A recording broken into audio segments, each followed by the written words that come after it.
folks on the internet. I hope you're all having a wonderful day, and welcome to Spooky Saturday, episode 13. This is a just chatting installment where I share some scary stories and delightful conversation with my friends on Twitch. Whether you're here with us live or you're enjoying the VOD on Twitch or on YouTube at a later date, I'm super excited that you're here. Today I'm joined by Mr. Crowley. Um, we're going to go over in a little bit what sort of stuff Mr. Crowley's into, but how are we doing today? Well, Detective Bunny Bear, I'm doing pretty good. Um, it's been a nice, lovely day. A rare weekend where I don't have to travel out of the state, so that's always nice. The weather could be better, but Yeah, the weather's plan on kind staying good of inside. it's kind of polleny, but then it wants to be muggy and it needs to pick a lane is what it needs to do. Very much. So, Ms. Crowley, you're a paranormal investigator Hmm. as well as a demonologist, and Correct. you tell us a little bit about what you do. I would love to. So, I have been a paranormal investigator for I think a little bit over 15 years at this point. Um, and I have been a professional paranormal investigator for, let's say, 3, 4, 5 years now. I think it's 4 Um, years. It's coming up. If it's not already 4 years, it's coming up on it. Fair enough. Time, with the pandemic Oh, for happening, it's like, time is what time year is is it even? I don't even know. What day is it? How old am I? These are irrelevant questions. Especially, how old am I? Like, that's a sensitive topic. Like, It just nothing. shh, we're not going to talk Um, about that. no. But yeah, so uh, I've had the opportunity to work for some of the largest ghost hunting events companies in America. And I have also had the privilege of starting my own organization a couple of years ago called Great State Paranormal. And we have, like, low key over the last couple of years became, according to Strange Carolinas Magazine, one of the top 5 paranormal investigation teams of 2 years in a row. That's So, right. That's right. You you guys know, have it blown up. it kind of makes you feel good, and when people reach out from states away asking for help, and you're able to go help them, it's a really good feeling. I I love I love helping people and I love hearing about other people helping other people because we're all in this together. I'm really excited that you're here. I'm so pumped. I've been pumped for this for a minute. Oh man.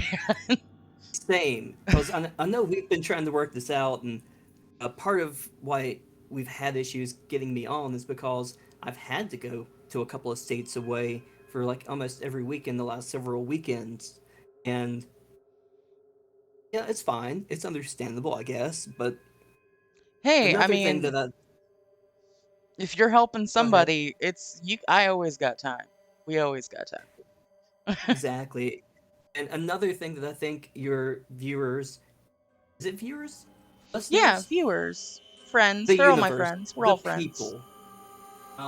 But another thing they might really enjoy about these conversations that make me a little bit more unique than your average paranormal investigator is I am a student in the field of demonology, which I pull from like the Greek interpretation of the daemon. So basically, if it is not a god or a deity, if it is not a human or a demigod, since it did come from Greeks, Yeah.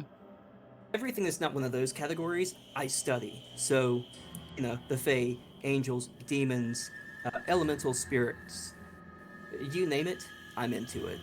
Um, and I've also been a practicing exorcist for the last 15-ish years as well.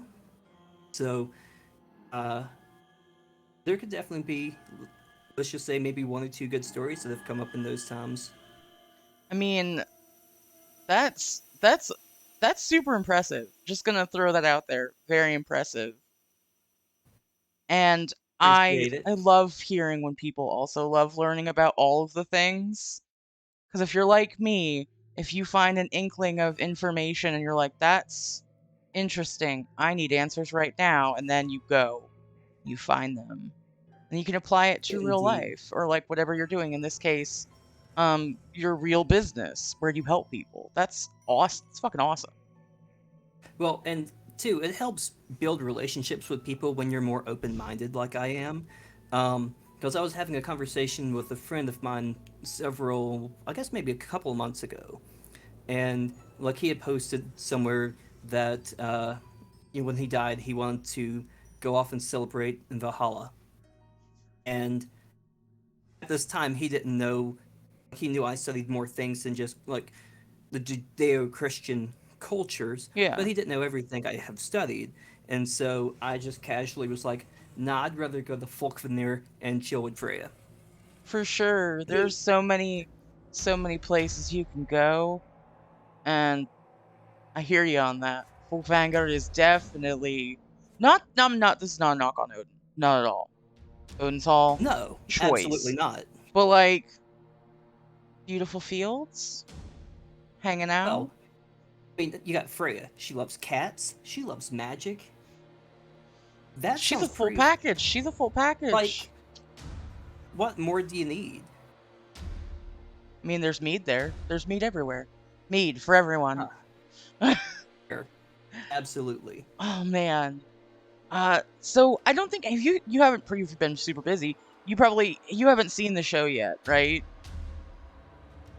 I This is have your not. very first dip into Spooky Saturdays. It is because I've been meaning to catch up on it, but I mean, Life. I work my 9 to 5 job, and then I am involved with a dinner theater show. I'm also assistant directing another show at the theater, and then running my paranormal company and trying to get caught up on the backlog of evidence review and data. I barely have time to eat and sleep. Oh my goodness, please practice self-care. I do. So, luckily, for me, going through the evidence review and um, kind of seeing everything that we've done is kind of the self care. Um, If but you're able to just chill it's and review. yeah, just you sit back with your favorite beverage of choice. Lately, mine has been some homemade hurricanes because Fashionola syrup mix is in season, For sure. and you just chill and go through some videos. I've always been a fan of found footage. So like I feel like if I was reviewing like just footage, I'm gonna be like, I'm gonna find it. I'm gonna find the thing that's off. I'm gonna see it right now. There's actually a video game. I have it in my library. My friend Thrall gave it to me. I'm on observation duty where you literally are a security guy and you're trying to find discrepancies in the camera footage. And then like as the night progresses, crazy stuff happens. Um, it's wild, and I need to actually play it, and I haven't yet. But that's not me like trivializing reviewing data from actual like legitimate real things. Oh my goodness, it is crazy when you think, and you've seen this firsthand, the things that happen out there, the things people experience, how everyone interprets those experiences. It is wild when you dip into the concepts of the paranormal, what actually is there. Like it's a lot of like once you kind of start, you kind of can't stop. It's there. It's like that whole Yep. thing when you look into the abyss. It's got you on lock. But oh man. Well yeah, with Spooky Saturdays, we essentially just do round robin where we share stories. I know you have some information prepared. I was preparing stuff while doodling, while modding. I was doing a bunch of stuff earlier. Because you know me, I have to spin at least like 5 plates in order to like feel like I'm accomplishing anything. So I have stuff. But if you want, I will let you. If you want to go first, you can do that, or I can go first. However that works for you. Okay. Well, I think I'll go first then, and so for all the stories, they're going to be based on true stories that I tell. Um, but they won't be 100% truthful just because for some confidentiality reasons, I'm Oh, going to of take some course. names, change some locations. If you know me, you'll still be able to figure out when and where all of these stories have taken place, but if not, it still helps location owners or private families not get bombarded. Yeah, nobody So, wants to dox anyone on the internet. That's real. And for our viewers, we are gonna try our best to, if anything starts to look scary, we'll throw a trigger warning up. Um, but I'm sure you would let me know before we get to that. Like, if like, oh, this may be super. For the most part, it's always with Spooky Saturdays. There's gonna be some people might find some stuff disturbing. Some may not. But if it's yeah. like scary, bad, gross, really like, oh wow, we'll definitely we have a trigger warning thing up, so we'll throw it up. Give a little blurb about like this is what that could be for, and then we'll throw up the safe thing when we've approached safe waters. And I will keep the more potentially disturbing uh, stories for later. So I'll keep them Get the as dinner rush in. light as they can be for now. We'll get So, just keep going. so with that said, the first story, and so some of the parts here are just you'll think I'm making it up, but it was during Sabbat. I forget which one, and I should have looked that up. But it was during one of the pagan holidays. It was also during a new moon, and there was a thunderstorm happening outside Real quick, what time of all year at the was it? same Because I can time. tell you. It was March, So you were probably late March, coming. I possibly want to April. say if it was April, it would have been Beltane. If you were Okay, going then on like the that particular calendar. then it would have probably been Beltane. Hey, Mama Um, Chibs, and Kayla's with you too. Awesome. oh, Big heart. so yes, during Beltane, thunderstorm, and a new moon. Um, I was on a former battleship. I guess this is a public place and they embrace their paranormal side. So it was the USS North Carolina, which is stationed, or not stationed, but docked in Wilmington, North Carolina. And Mhm. I was leading a public ghost hunt, and for the most part, the night was pretty tame. You know, we would have some lights going off and on, a couple of knocks and bangs when we asked for them. Um, but nothing nothing too crazy. Well, it came to the night where all of the guests that came to the event and just kind of explore the ship on their own, using the equipment they brought, borrow some of our equipment if they didn't have any, and we just kind of walk around and check up on people. Well, as we walk, as I walk into the sick bay, we had a pretty decent sized group of people that had decided to camp out there and see what they could collect and gather. And they said that an entity there had indicated that it needed help moving on and asked someone to pray. Well, uh, as an ordained minister, I'm like, this is my moment. My This is why opportunity. I'm here. My opportunity. Exactly. So, everyone kind of gathers around. They make kind of like a circle. It wasn't really a circle because if you've ever been on a World War II era battleship, space It's a was a line. premium, and you basically just fit wherever you can fit because there are like bunk beds and cots for people to sleep literally everywhere. Um, but so they were kind of circle-ish, and so I start saying a prayer that I know we'll call it pretty well, the Lord's Prayer. So, Our Father who art in heaven, hallowed be thy name. Thy kingdom come, thy will be done. And it's at that moment that I start pouring sweat. And Mm. it's March, so it's still pretty cool outside. When you get into the ship, it still gets a little bit hot. but I was like drenched in sweat pouring. And then I started to get a little bit dizzy, and I forgot the words to the Lord's Prayer. Oh no. Now, for context, I have said this prayer um, at the end of most services and most Bible studies when I was a practicing pastor. I have said it numerous times outside of a liturgical church setting. You Um, could probably rattle off in your sleep. exactly. Like there are definitely parts of like holy text that I have memorized, and then there's some parts that I might have to look up to refresh. The Yeah. Lord's Prayer is not one of the ones I have to look up. Well, it's midway through this, and everyone else is kind of realizing that something's wrong, because they were all focusing on looking at me anyway, which doesn't make sense because you don't have to look at me when I pray. Yeah. Whatever. So as that's happening, I'm kind of leaning on like a plaque because it's a museum, um, like a historical federal Yeah. monument now. Yes, The there's ship plaques is everywhere. exactly.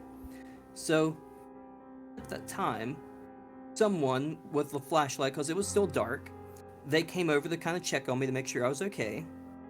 And as they do, they're able to read the plaque I'm standing on, and it turns out that a sickness had ran through the ship. I forget which one. However, its symptoms would be people sweating profusely, becoming dizzy, and having memory loss. Oh shit. Everything I was experiencing. So, as best as I can tell, in that moment, the spirit that was attempting to move on was trying to share their experience with me. And they couldn't make a piece of equipment light up. They couldn't audibly give a voice. They couldn't make themselves into like a little ball of light. They're What like, they this is could what I do can work with, my guy. This is what I got going on. exactly. So what they can do is they could go through and make me feel the way they felt. And so most likely I experienced that person's final days and months as they most likely would have perished from a disease like that in the middle of the Pacific Ocean. Oof. That's that's awful that they went like that. But you hear about spirits doing that. Like I know where I'm from, there is a place called Emily's Bridge, and girls get like almost like a it's when you go through, like it's almost like your stomach just starts cramping really bad. Um Hmm. and part of one of the like 15,000 stories involves a child loss situation, and that's where people are like, oh, you're experiencing that. Um, and I've seen people with absolutely no context, didn't know the story behind it, was just like, sure, I'm along for the ride, experience that. So I for sure, yeah, that's a definitely a thing you hear about spirits being able to do if they can't manifest some type of way to communicate, that if they're gonna do it, like that's something that they can do. So that's crazy. So like when you got away from the plaque, were you better? Like how? So, uh, ultimately, what I kind of understood for myself is I needed to go ground. Um, which, for your audience, grounding is when you go and you physically get on the earth and you channel all of your nature and your intent, and you become more centered and grounded with the earth. So I went outside, Thanks for the got some follow. fresh air, grounded myself, and within maybe 5 or 10 minutes of being off of the ship, I was back to normal like nothing had ever happened. Um, Now, I'll also say that's not normal for most people. Most people can't ground just that quickly. I've been doing it for a long time, so I'm experienced. But it's always a good idea to practice protection and to practice self care and grounding and even if you don't interact with the other side, it's only something that's helpful for you and yourself and whatever spirituality you have. Meditation, prayer, grounding, it's all fantastic. Protection is key. Because you don't want Always. whatever's out there with you when you leave. Indeed. Well, I'm glad that the grounding, it sounds like that for the most part, that took care of I don't want to say, I feel like it's flop sweat. I don't know why I'm thinking of that. I don't think that's an actual disease. But I feel like World War II, I feel like there was something specifically about that. I'd have to look it up. But I'm still just, my brain's trying to process everything a little bit. I appreciate the patience on that. So you got that all squared away.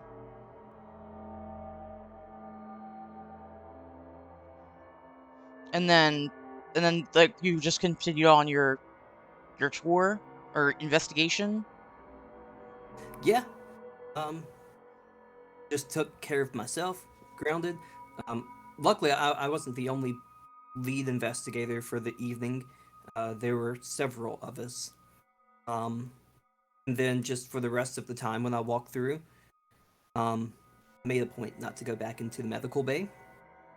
And I just kind of was like, hey guys, just so y'all know, I was affected in this room, and for the sake of myself and for the rest of the guests, I won't be going back in that room. Because if something's strong enough to affect me, Ain't it's strong nobody enough to to be in affect people there. that don't know what they're doing. But of course, if a guest wanted to go there, cool. That's your prerogative. More power to you. Wow. So that was a straight up real story. I loved hear oof. That's still the spooky. A lot of times, the scariest things that can happen in life aren't things that we make up. They're not fictitious.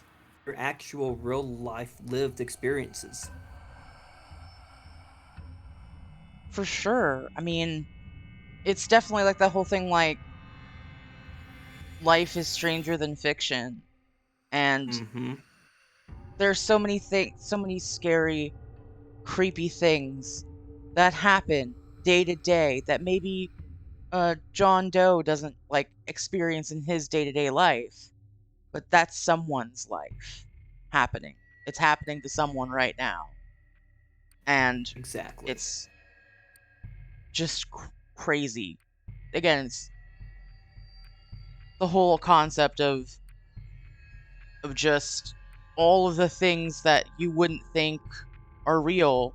Someone is experiencing that right now. I love it. I'm here for it. I found a story on Reddit. Ooh, I'd love to hear I love this. stories from Reddit. I'm subscribed to so many subreddits that have creepy stuff because I like to get scared before I go to sleep. That sounds weird, but like it's relaxing. I'm like, huh, that was scary. Good night, and I'm out. Like, um, so this was an account uh from someone's childhood brush with a ghostly apparition. Ooh. Reddit is absolute. It's the front page of the internet. Absolutely. That's a note for me, Archis. You're wonderful. Um, so this one night when I was 10, I was woken up on my bedroom door opening, followed by someone sitting on my bed. I felt my leg grazed and the bed sink under a person's weight. It's just my mom, I thought, and I opened my eyes. It was not my mom. I found an eyeless boy, black empty socket, about my age, sitting at the foot of my bed. He extended his hand, and in it was a little box. I was startled but reached out. He pulled back.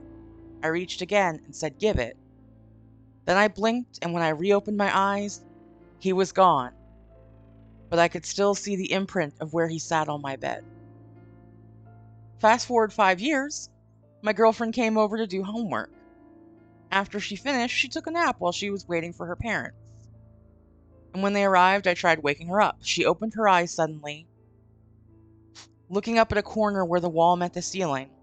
She pointed there and then went back to sleep. And when I woke her again, she became fully conscious. I explained what she did, and she looked up haunted and said, "Up on the wall, I saw a little boy with no eyes. He was there in a Spider-Man pose, staring at me." That's a fucking no for me, dog. Burn the house down. We're done. No. I freaked out and I told her the story about the same kid.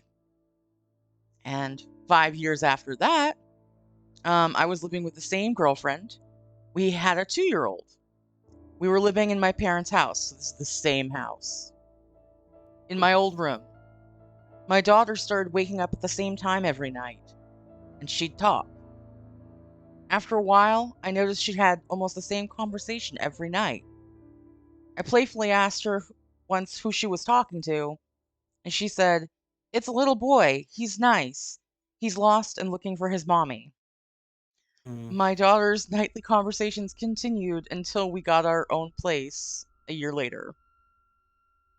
And that's all that poster put. It was on the Ghost Still, Stories subreddit by user Kmando4. So yeah, it's creepy as fuck. wow. And so that makes me think instantly of the black-eyed children, which is a common phenomenon worldwide, where people will Hmm. see children with either like obsidian black eyes or just like voids where the eyes should be. Yeah. Um, it also, to me, conjures up images of Muma Padori. Are you familiar I with am Muma not. Padori? Please tell me everything right now. So Muma Padori, she is the boogeyman from Romania. Um, I think more specifically, Wallachia, which was before Romania. But So either wasn't way, that where people were saying Transylvania? Wallachia is Transylvania? indeed, it is the exact same place. So, Okay.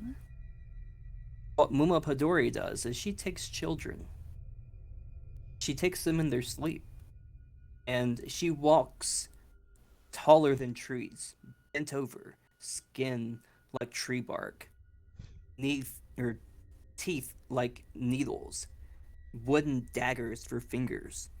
What she does is she takes children and she kills them in their sleep. Um, And she takes them to her black forest, where they sink down into the black mud, and black water fills their eyes and their lungs. And then after a year, she takes their soul. So it's a very, very dark tale. It, Also like I really said, it's hella specific though. That is very right, specific. and it's very. That's honestly their folklore. I'm sure I butchered it a little bit, but um, and I'll plug this a little bit. There's a play coming up, a dinner theater play, the one I talked about earlier. Uma Padore comes into that play, so we can talk about that later. For sure. Real quick, Mermaid Mom, thank you so much for subbing. I appreciate you and you're wonderful. I'm so happy you're here. So, Also, Mermaid Mom, that is a heck of a title and a screen name. I love it. I'm here for it. we love it. You guys can't see me, but I'm making a heart with my hand. You can feel it. It's just like when I wave. People know I'm waving. They know. They can sense it. Ah, no, the black-eyed children thing though, that is everywhere. Like you see it, it's not just like in one region. It is literally almost I think we covered this on a previous briefly on a previous Spooky Saturday. I think it was with the baddies during the Are They Real um Are They Real segment.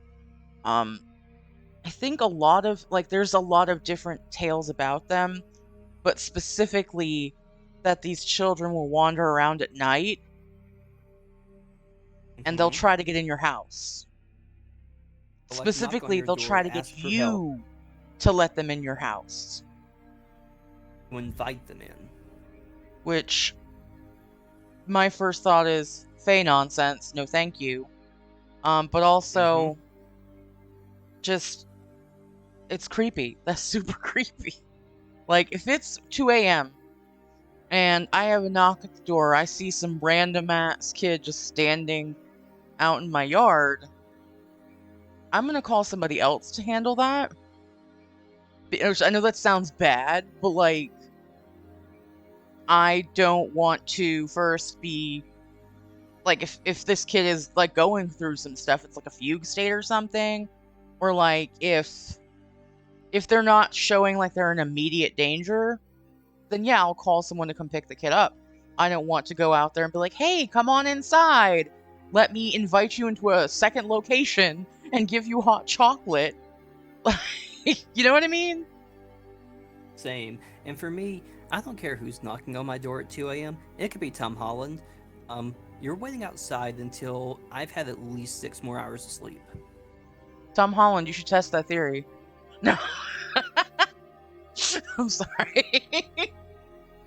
Who knows? Very true. And Tom Holland, if you do need my address, hit me up. I'll give it to you. Phenomenal. Phenomenal. Oh, that is super creepy. Kids do that, the thing where they do the imaginary friend thing. Like, there's to a certain age, like, it's like they consider it normal for kids to have an imaginary friend. But it's also, like, if you look from, like, the metaphysical side of things, imaginary friends aren't always imaginary friends. Like, it could be a spirit. It could be something else. Let's transition to my next story. Yes. Because that is the best transition that I think could have possibly happened. Yeah. So, there's this location that I have investigated, and it is really close to a nursery, like a daycare. Because, I mean, it doesn't have just babies. But the daycare works with kids up to 5th or 6th grade or something. I don't know. I don't have any relationship with the daycare. I've never met any of the kids, the parents, the workers. I just know it's near. Well, this particular location has their own resident spirit that they call Billy. No evidence that its name is Billy. No evidence that the spirit is male or masculine in nature. It's just, oh, something got moved. Must be Billy. Well, we were setting up for an investigation, and you can't just show up at 5 or 6 o'clock and be ready to go. We usually set up several hours beforehand. So we pull in, and we're unloading equipment to go into the building that we're going to investigate, which is separate from the daycare. But their playground is really close to like the parking lot, and they're outside playing. One of the workers asked the kids, like one of the kids was playing with their imaginary friend, "Oh, little Johnny," or whoever, "who are you talking to? Who are you playing with?" "Oh, this is my best friend Billy." Nope. Not Sorry. today. What? So we all kind of just paused. We can't just go up to the kids. Yeah, I mean, because that's weird. You can't just be like, "Hey, like kid, tell me everything." I vetted my team. Like, we don't have like child predators or felons, or like we don't have Yeah, no, sketchy because the people nature on of the your work, team. you sometimes go into private residences. You have to do thorough stuff, I imagine. Right. Yeah. So like, but you still can't just go up, Yeah, you and, can't and we just. don't have the relationship with the daycare to be like, hey, Mrs. Smith or whoever, can we talk about what just happened over there with that kid? Because, like, they don't know us. Yeah. I mean, at this point, they probably at least know of us. Yeah. But Dudes in a just van even, unloading equipment. well, it's actually worse. We drive up in a black SUV. Oh my god. Do you wear ball caps? Sorry. It's just no, We go don't, on. but I can get that over to my merch team, and we might. Do it. Do it. Um, Tell them Bunny sent you. I will.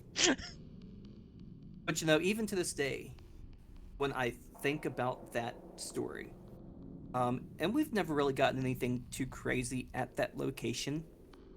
Like, we haven't gotten anything that's came through and that's like, my name is Lucifer Morningstar and I'm here for the children. Nothing like that. Because if Big we Papa did, ain't showing up. That's kind of rude, but okay. like if we got something like that, drastic measures would be taken. Yeah.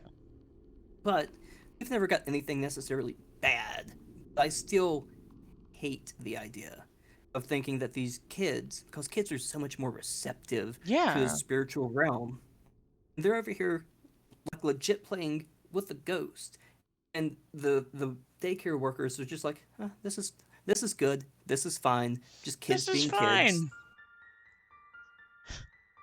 It's 100% like the meme. So this So, this is fine meme with the yeah, dog the and cute little everything's dog, burning. everything's on fire. Yep, That's a whole mood. So wait, so you've gone to this location multiple times then? a fair few times, yeah. 2 or 3 times. Did anyone ever, I hate to ask this, but now I'm curious. Did anyone ever make contact with Billy? Like So there are multiple specifically? spirits that we have made contact with in the location. Um, since Billy is not its actual name, I don't really know if we Stand have in made Billy. contact. Like, we've had indications that we're talking with the spirit called Billy. Okay. That being said, spirits lie. I mean, if if if no one has come to talk to you in 10 years, let's just say, I'm gonna tell you everything. I'm an info dump like a crazy person. All at once. right?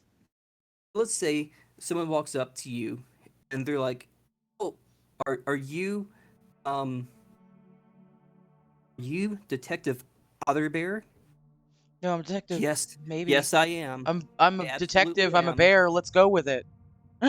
I'm Detective Otherbear. Please talk to me. I want to talk now. Like, Excellent. you will overlook your actual name just to talk.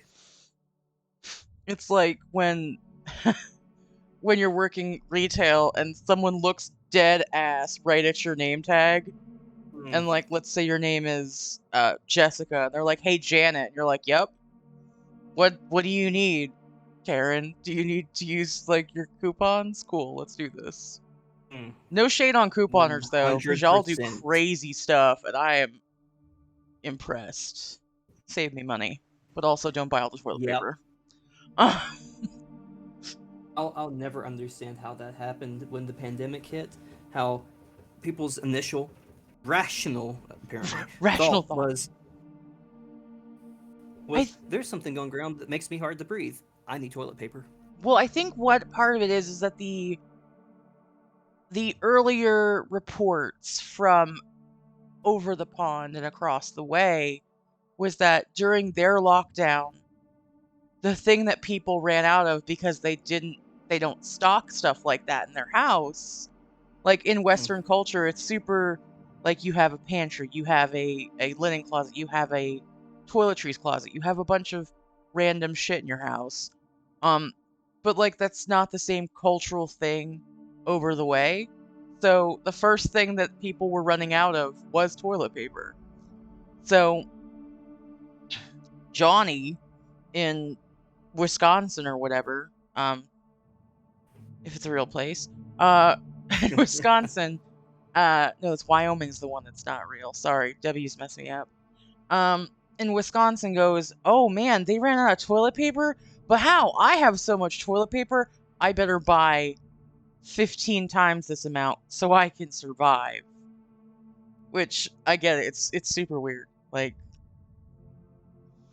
I don't know. It made it so much harder because like they created the force gap. But that's a whole Yep. side tangent. That's capitalism. We're gonna get back to Boo. spookyisms. Nothing spookier than capitalism. That's some real shit. What's dark? Someone said it yesterday. Before stream, I think it's quote 11. That the cockroaches would inherit the IRS. I don't even know. Probably. But yeah, kids do the creepiest things. They really do. Animals also can see like spirits and stuff Mm-hmm. because, you know, they operate on their own situation. They're so much more sensitive, and also, like, if a cat sees a ghost, the other cats aren't going to judge it and be like, "You didn't see a ghost, you've lost your mind." Yeah, Um, cats can't. I Cats mean, are going to be cats will like, judge you "Oh, for let's get her everything. together." Exactly. So yeah, love animals, and they are way more sensitive than we are when it comes to that side. Well, you made a point earlier, where that children are more susceptible to like they're able to easily perceive. You didn't say this, but this is how I'm rephrasing it. Able to perceive that different plane of existence, and I think from my understanding and from my research, the theory on that is that because, you know, as a child grows, we condition it to what is quote unquote normal. Mm-hmm. So every time we condition that child, you know, as child brains develop, they start weeding out, okay, well this is my imagination and this is not. And at some point, enough mental blocks get put up and what they were able to perceive, they can't because it's blocked because they were told since they were little that no, you didn't see colors. No, there was never a friend named Billy on the playground. That was your imaginary friend. Yep. It's just it's kind of it's a little sad almost though. Very 'Cause much sad. I mean, if you think about it, and I'll take this slight little tangent. We spoke very briefly about other faith systems earlier. You know, imagine if you were growing up in Greek culture, and they told you, "Oh, you can't actually hear from the gods. Those aren't the gods talking to you." Would we have had oracles? Now, what have we possibly missed out on as a modern society because we've been telling all of these very spiritually gifted, spiritually open people, close yourself off or you're going to be ostracized from the community. Like, no, instead, you we have definitely make a like Zach valid Fagan. point. You make a very valid point. And it is super it's crazy because there are definitely different cultures that full on embrace that side of like their existence. They express that throughout their like their cultural knowledge hub, like how they perceive the world. They embrace that side of things. And it's I'd have to confirm with empirical data because that's how I am as a person. But from Hmm. my gist understanding, and chat, if you have knowledge, call me out, get in the comments. Um, Facts. We need answers. From my understanding, some there are some ailments or some sort of like nervous things that we modern people have that necessarily don't exist in these other separate cultures where they embrace that side of things. I think I read an article about um, a man who went to a tribe across the way and he stayed with a shaman and he lived there for 5 or 6 years and fully adapted himself to their culture. And his nervous tendencies, the things that gave him anxiety, weren't things that he was concerned with anymore. So he didn't experience that anxiety anymore because he embraced that side of him. Like, it, if that makes sense. And I can't remember what what culture he went to, because I read this literally at like 4 a.m. like 4 years ago. Like, during one of those "this is interesting, I need to know everything" moments. But it definitely is fascinating to think of like what we know but we don't know because we told ourselves we're not allowed to know it. Oh And yeah, and what's out there that you're not perceiving right now because you were told as a kid and growing up that it's not there. That's a scary thought. And speaking of scary thoughts, and I'm just ooh, segue, nice segue. dolls. Dolls are freaking creepy every time. Mm. No context needed. Dolls are creepy, but also I have a story. If you like when you think of creepy dolls, most people think of like the, porcelain, uh like Victorian kind of dolls, like, or like the American Girl dolls. I used to have a Marie Antoinette doll that had Ooh. hand stitched lace, and it stood about 2.5 feet tall, and it had its like own like deep dark wood, like it had a whole situation. She was a beautiful doll, and I had plenty of dolls. I had collected dolls. Because my grandmother was like, "You like dolls?" And I'm like, "I don't." She's like, "No, you like them." So I got dolls.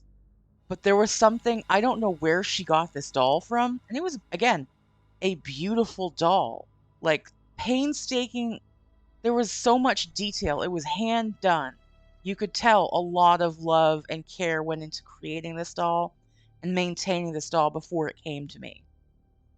I could not sleep while it was in my room. There was something about that doll that just freaked me the fuck out. And now, as an adult, all dolls freak me out. I'm not into it. But this is about a different type of doll. Um, it's, you think about like kids' toys, the first thought of creepy kids' toys is Furby. But Mm. probably don't think about uh a Princess Elsa doll. Nope. So there was an Elsa doll that was gifted to a child in 2013 in the Houston area, and it made headlines. It was a thing that it was like reported on the news. So the facts that we have from the KPRC2 Houston News. 1.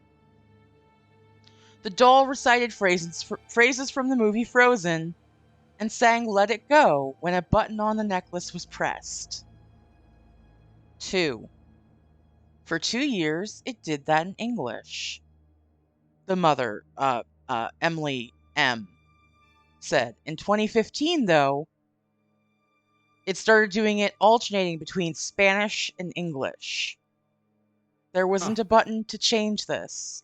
It was just random. That's right. Fuck dolls, Archie. Fuck dolls. They are always moving in the dark. Absolutely. And the eyes, not into it. But I digress. Sorry, chat. Just got distracted because I agree with that sentiment wholeheartedly. And the third fact, the family that has owned the doll had it for more than 6 years, and they never changed the batteries. What? Yeah. And this thing was just constantly just going. Which, first off, what kind of batteries? Because, like, I need stock. But also, the mother said that the doll would randomly begin to speak and sing, even when the switch was in the off position. Yeah. Mm. Yeah. So, they did what, sane people do, probably a bit too late. But in 2019, December of 2019, they decided enough's enough. We're throwing out the doll. So they threw it out. And a few Smart. weeks later, they found it inside a bench in their living room. Mm, The kids no. insisted that they did not put it there. And again, this was weeks later. They threw it in the trash. Trash got picked up. Doll was in the house weeks later. And the parents were like, "There's no way our kids dug this out of the trash." And they even told that to the news. They're like, "There's no way. It did not happen. I don't like. That's not what happened. I'm pretty sure." So at this point, Elsa stopped singing in English completely. Oh God, what was this, She Latin? only spoke in Spanish when pressed. So Okay. they did the next best thing they could think of. They Burned it? double bagged the doll and they placed it in the very bottom of their garbage bin. And they took it out. They did all this on garbage day, so they saw it go into the trash truck. They saw it happen. Hmm. And then after that, a few days later, they went on a trip. And when they returned, Elsa was there, waiting in their backyard. So finally, they were like, "Nah, we're not doing this anymore." So they packed up the doll again, and they mailed it to a family friend in Minnesota, who then taped the doll to the front bumper of his truck. And as of February, the doll has not made it back to Houston. But still, what? And it's the same doll, just to be clear. It is the exact same doll. It's not like someone was like, "I'm gonna punk them," and bought like a bunch of like Elsa dolls. It's the same doll. So yeah, fuck that. I don't. I don't do dolls like at all. No, I have a friend, and he is all into. He has a collection of haunted dolls that he keeps in his house. Why? Why? No, What's wrong with No. no, they are not just sitting on the shelf. They're on like a shelf that is encased in plexiglass that is like locked closed.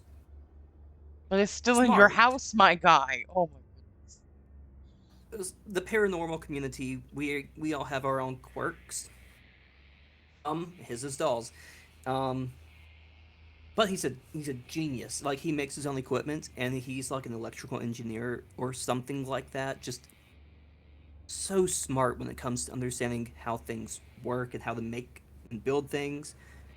Great guy. I'll never stay at his house, but great guy. Um, That's and valid. it makes me think a little bit. Um, in just over 3 months, a few members of my team and we are going to be traveling to the farmhouse on Round Top Road in Rhode Island to do an overnight investigation. Are you familiar with that particular property, I'm Honey Bear? not. I'm not. In pop culture, it goes by a different name, the Conjuring House. That sounds So, familiar. well, the movie franchise, The Conjuring, the work of Ed and Lorraine Warren. Oh yeah, yeah, yeah, yeah, yeah. Okay. Zombie, did we watch a Yeah, movie about The Conjuring? Am I making this up? Did that happen? I feel like we probably. did. They've had a couple million of them at this point. Oh, Um, so it's safe to say I probably did. yes. And we will be traveling to Rhode Island to investigate the actual house where it all got started. I don't have any personal experiences to share. I'm good friends with a guy who led investigations for like 11 days straight in that house, or maybe not 11 days, but 11 events in a row. So at least Friday, Saturday, possibly like Thursday, Friday, Saturday for a couple of weeks. And the things that will happen there are insane. So I'll have to come back on after I get back Yeah, because absolutely. I Absolutely. know that is going to be one of the darkest, heaviest places I've been, and the demonologist in me is like giddy. Uh, You're like, ooh, every I other get to part of see a me, thing. Exciting. Then you're like, no, I actually don't want to be a part of this, but also, right? Every other part of me is like, this is a mistake. bad But idea. Gotta do it. you know, it's gonna be fun. Um, but regarding seeing things, I have. So I've got two little stories. Yes. One of them's not very little. Real quick, Um, though, I just want to say one thing, and we can yeah. circle back to this. The doll coming back totally reminds me of all those stories of when people improperly take care of their Ouija boards, Mm. and then the Ouija boards come back. But yeah, story time. I love story time. Gather around, children. So, uh, the first one will not need a uh, warning of any type, Okay. but the second one will. So, the first, more family friendly story. Okay. It took place on the exact same battleship that I had spoke about earlier, the USS North Carolina. So, I have this little theory that part of the reason that the ship is so spiritually active, there were people that died on the ship. Infamously, it was hit by a torpedo in World War II. One of the earliest attacks outside of like Pearl Harbor, where like an American ship was actually damaged, and there were people that would have died instantly in the attack, and then there were a couple of people that in war, if a ship like this is hit with a torpedo, you instantly seal off compartments to Yeah, you keep it batten from the hatch no flooding. matter where anyone is. You seal that So hatch. there are people that would have been caught in that would have drowned and or burned and or suffocated. Um, That's it would have awful. been pretty difficult to tell, and their bodies would have most likely gone out into the Pacific through the hole in the ship. Terrible, awful tragedy. My theory is that part of the reason that it is so active is during wartime, you didn't have a moment to honor these people. You didn't have a moment to honor their sacrifice. The ship was attacked and then immediately had to turn around and go back to port to get fixed. Um, then the second it was fixed, They were out it's again. right back out.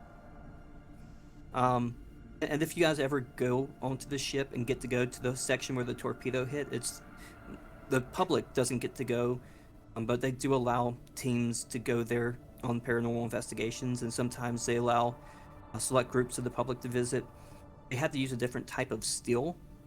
They had to use a galvanized steel to repair the ship because that's what was available at the time.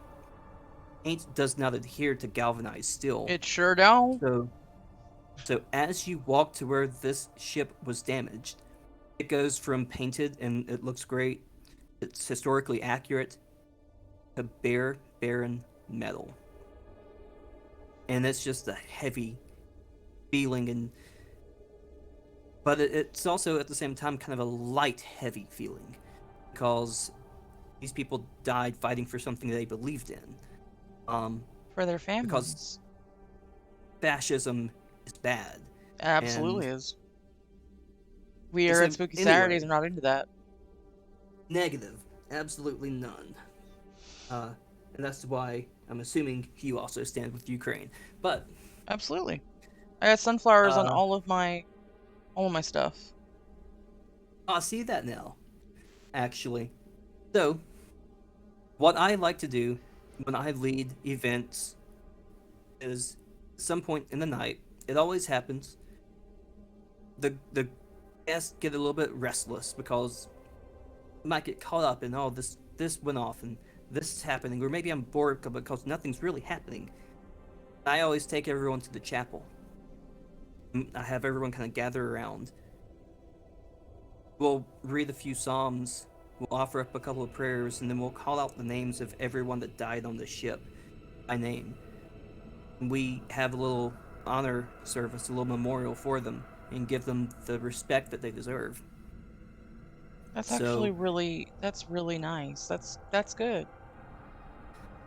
every single time I've led this, you can feel the spirits lining up. You can feel the room because the chapel's inside of the mess hall. Yeah. Um, Again, space was a premium on these places, so everything had to have multiple purposes outside of your bathrooms and your kitchen and those kind of things. So you can feel the space just filling up with people lining up to show their respects. Um, and I mean, we don't have a lot of people, a lot of living guests, so it's an amazing feeling. So it's an energy shift. It's a severe energy shift you're feeling at that point. Totally. So the last time I led this, I had knelt down to pray, and I had two of the guests volunteer to come and one played a hymn on their cell phone, one read Psalm 23, and so they were kneeling beside me, and I saw because the chapel's encased in plexiglass Yeah. for the historical reverence of everything, and I saw some legs appear, and I'm not paying much attention, you know. I'm kneeling, head bowed, just kind of, oh, someone's behind me.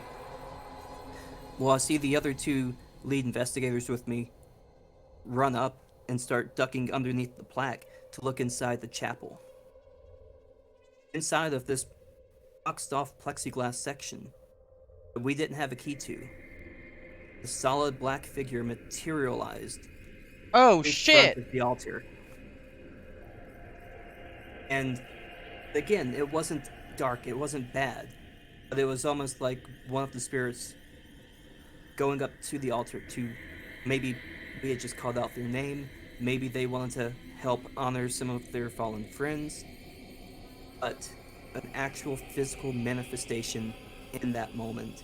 And again, it's probably one of the happiest, lightest feelings I've ever had a chance to experience, especially within the paranormal, because it wasn't like we're on death row and here's an entity. We're on the ship that died fighting for our freedoms, and we're honoring the people that died for us. And here's just another person that wanted to come say either thank you to us for honoring them or thank you to the spirits that died and sacrificed themselves. I wonder. This is just me, my brain going. I wonder because naval vessels. Um, it's not uncommon, especially in that time, to have a chaplain on board. You get a Mm-hmm. chapel, you have to have a chaplain. They did. And I I wonder actually, if he was impacted during the attack, and maybe that was him being like, "Hey, good looking out, appreciate you." maybe because what I do actually is when I start leading it, I have all of the chaplains' names and the years that they served on the ship. So I actually do lead with, um, my name is Mr. Crowley, Reverend Crowley. Um, I do use the Reverend title when I do that. Yeah.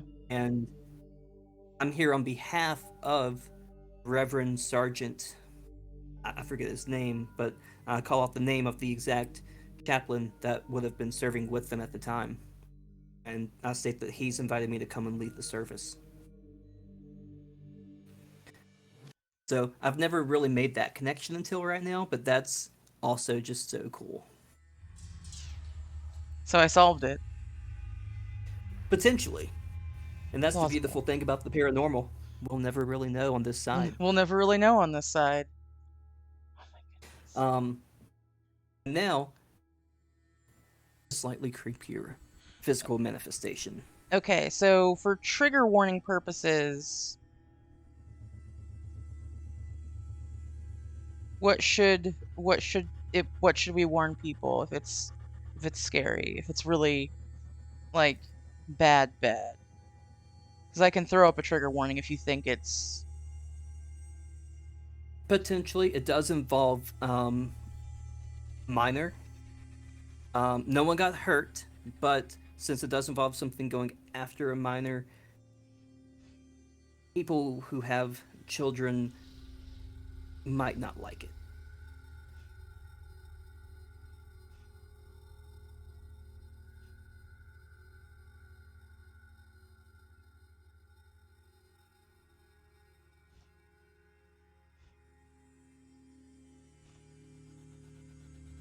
Does that give you enough? Yep. Okay. Just Fair. threw it up. We'll tell everybody when it's safe. If you don't want to hear it, it's okay. This is a safe place. You can go ahead and mute, and we'll let you know when it's safe to come back. Very good.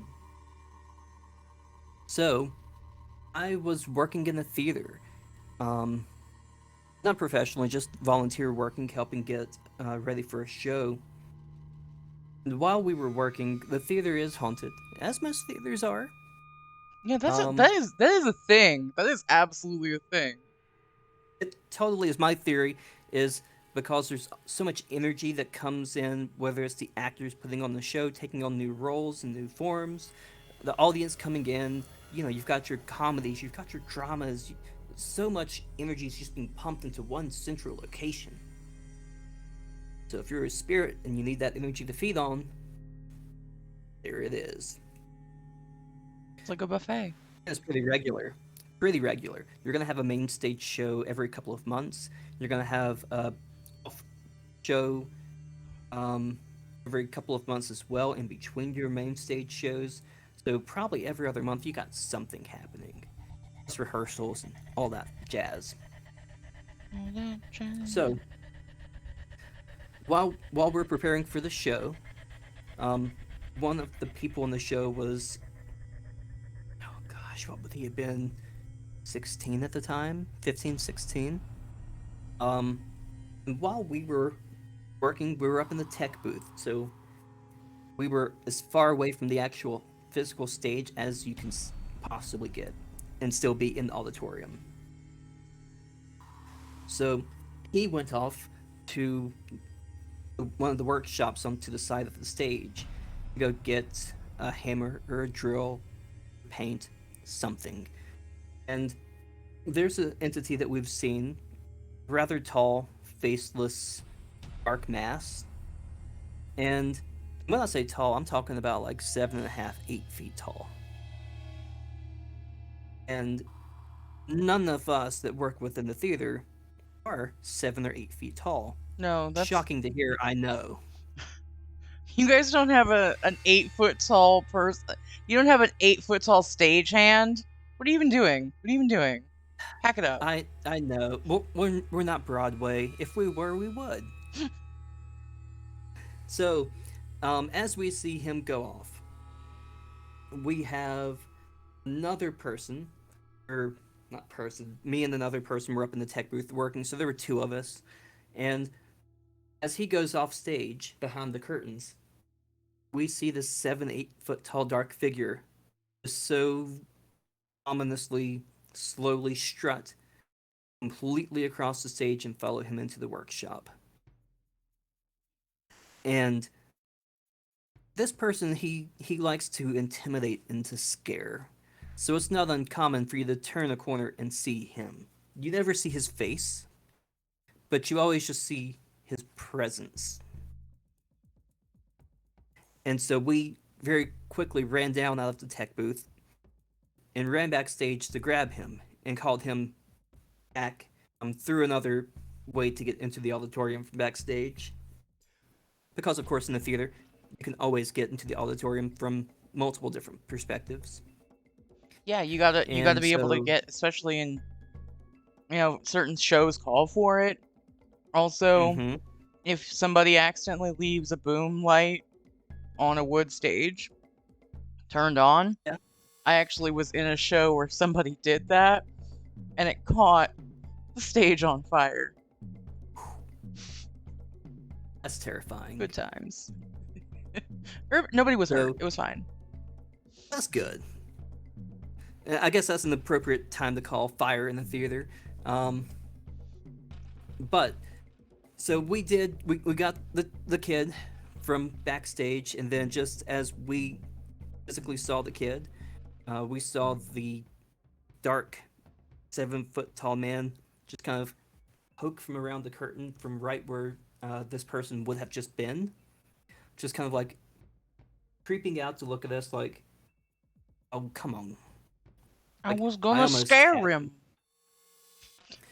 So, with that, you can remove the trigger warning, and yeah. So, kind of crazy. We never like to have anything go after a minor like that, but luckily, very luckily, we were able to intervene in time, and no one was potentially harmed or hurt. Um, Backstage of the theater, even if you don't get physically touched by something, if you get scared, if you start to run, there's so many you You're could run gonna into, trip. like a You're gonna trapdoor, a saw. Just there, it's very dangerous. even curtain rigging. Mm, Curtain rigging will yeah. get you every time. Yep. I went to college, this little hippy dippy college, and they had this thing. This is a lighter note, but one of the many spirits that inhabited the main stageway up until they like made a new like retrofitted like cool stage. This was like the main one. They still used it primarily for their theater department. Um Hmm. but they stopped doing conferences in there. Um During shows, there was a seat in the house that no one was allowed to sit in. It always Mm, had a reserved, like they for shows they would put a reserve rope on it. Um yeah. because the founder, the guy who helped found the art center for that theater, Arthur Dibdin, he he loved the theater so much, and he would go to every show while he was alive, and he would go to every show after he passed. So you would know it was a good show. Well, you would know first off that he was there because the chair, it was the one where you sit down and it goes down and you have to be sitting in it to stay down. Mm-hmm. And they've like I personally inspected this chair because I was like, there's gotta be a reason. Um, Yep. it was the same as every other chair, same springs, like it was still maintained the same as every other chair. There was no physical reason that I could see that this chair would behave any differently. But after first curtain was called at the beginning of the show, the chair would go down and it would stay down until everything was done. Now you would know if Arthur liked the show if during a standing ovation the chair went up and then back down. Ah. Well, that's awesome. Hopefully It he was liked really more of them cool. than he didn't. It was really cool. I think we got a voice we got an EVP recording not by the chair, but by one of the back uh like the big lights, not the ones up on the catwalk, but like the ones that are on its own thing, but they usually have in the back of the house to spot. Yeah. Hmm. It was back there. Um, we were asking questions, and then we asked a question about the recent show that had like been in there the night before. We're like, well, did you like the show? And when we were reviewing it later, we could hear the word excellent. Oh, nice. And I was like, somebody put that on a pamphlet. Like, we could sell more tickets. It was like a charity show, so like the proceeds went to I can't remember what, but it was kind of cool, honestly. Um, but yeah, that was my little spooky theater story that I felt I needed to tell you. I always love a good spooky theater story. So, Um, when it comes to spirits and stuff, um, it's kind of uncommon, like how I kind of talked about just recently with them kind of physically appearing, but yeah, it's not too uncommon to hear them. So, there is this one place I went, it's a location that's in Kentucky, and the house itself was built by a mason uh, with of the free variety. well, he was. The people that built the house were not. Ah, Um, yeah, uh, but a beautiful place, amazing place. But one of the things that sticks out to me the most about this location is we had two different nights, and a friend of mine was like the lead for the first night, like he planned everything, and I was the lead for the second night, where I planned out kind of, and we're gonna go here and then do this and this and this and this. So during the first night, we had noticed that there was a lot of activity outside of this house, where we would see people walking just right behind the trees. There was a family graveyard, and then there was also a slave graveyard, which is very significant because a lot of times, most of the times, slaves didn't have a graveyard. You which know, is if your bullshit. slave passed, oh, totally. But these people, with the messed up way that they thought, slaves were not people, they were property. And they would treat them just Super like if you would fucked up. have like a cat or a dog pass away. You would dig a hole barely big enough to fit it in, put the body in, and cover it up. And every now and then, oh, that's where Fido is. This place legitimately had, I mean, it wasn't like tombstones, but they had stone markers set aside for each of the enslaved people that had passed, which is awesome. Um, Slavery, terrible. It's one of the worst things that has happened on the face of the earth. It's still It's right happening. up It's there still with happening around the world. genocide. It's Right. It super needs to be fucked. abolished everywhere, totally, completely. But at least this was a mild, lighter note within that terrible system. Um, so we had a lot of activity happening outside. And what I had planned is, well, let's go and let's start everything outside. I always like to start with grounding anyway, because as I talked about briefly, protection and grounding and prayer and meditation, very important if you're going to interact with the spiritual realm. Yeah, safety And first. it was a nice July-ish afternoon. Um, so it was still kind of hot, but like just warm hot, so it was comfortable to be outside.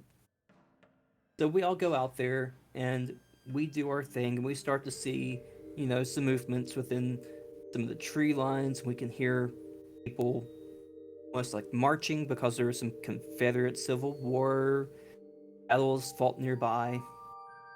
Um, so I'm like, okay, well, this is cool. Let me go get maybe like a laser grid or something like that. That way we can kind of see movement a little bit easier. Like dots. So I go back up to the door, and the door is locked. Okay, that makes sense. Hey, we all just went outside. Let me go grab the key from one of the other two people that's working the event with me. Neither of them have a key. We are locked outside. Oh no. So, you know, here it is. We've got like 15 or 20 people or something like that. So let's make sure we have the best possible guest experience. But also let's make sure to keep them safe because it's outside. There could be like a bobcat or a bear. I don't know. I'm not from Kentucky. I don't know what lives there. Yeah, Kentucky um, stuff. yeah, because of course, there's nothing dangerous anywhere near the Appalachian Mountain trails, and that's kind of ish where we were.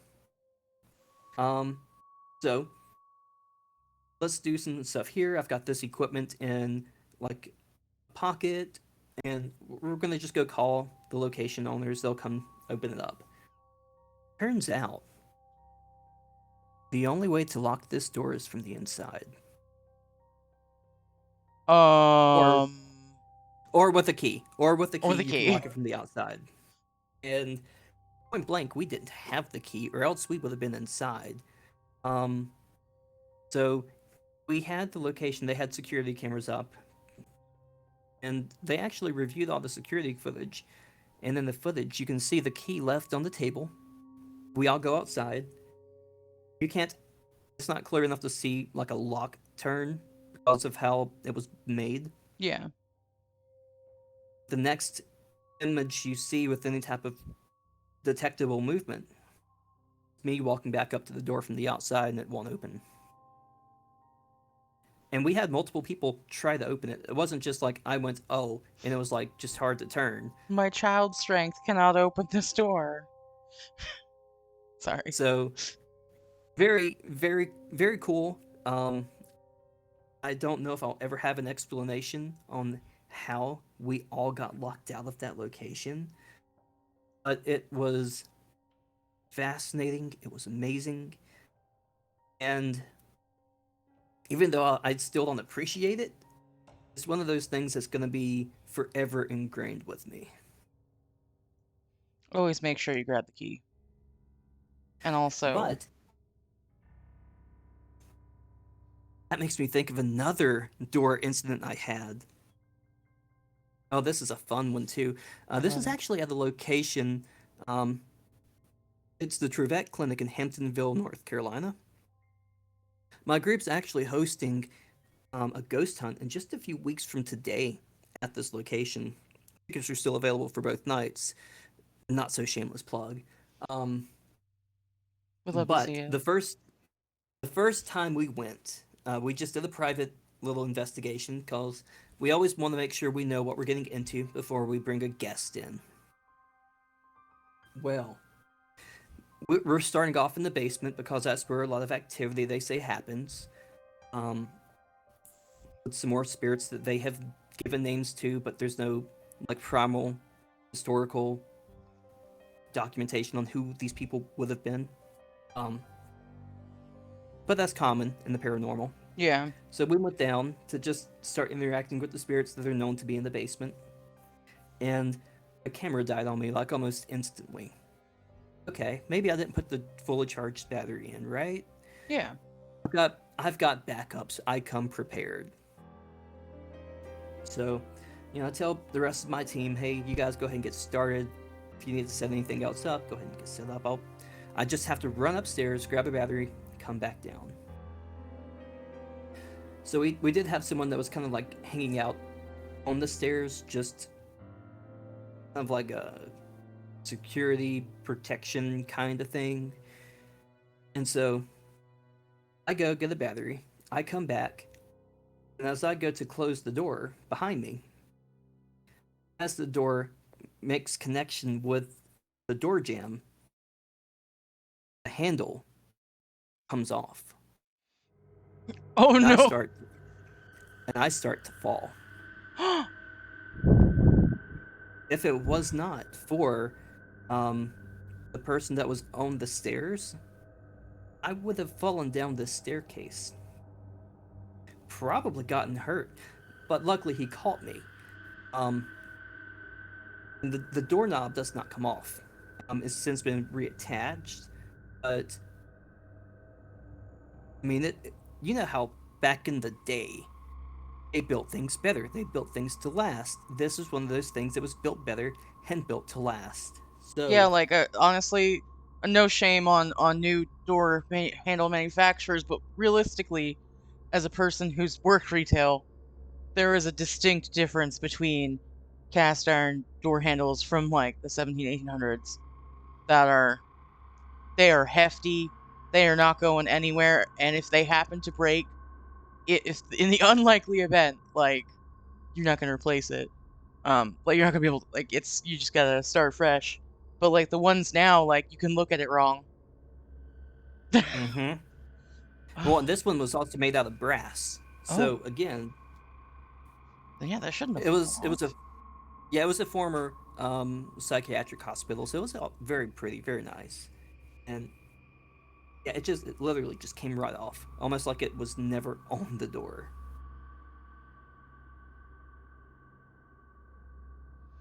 Oh my God. So, was there any indication before, like, where did the door, where was the, so hold on, I'm confused. Walk me through this again. Okay. So, was this the main door?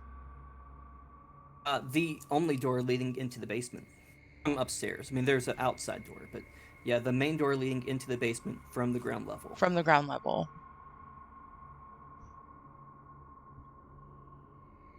And we've got friends that help lead other events at this location. And as far as I've been told, we have not since before or after had that doorknob come off. That was a few years ago at this point, like probably mid to early 2020.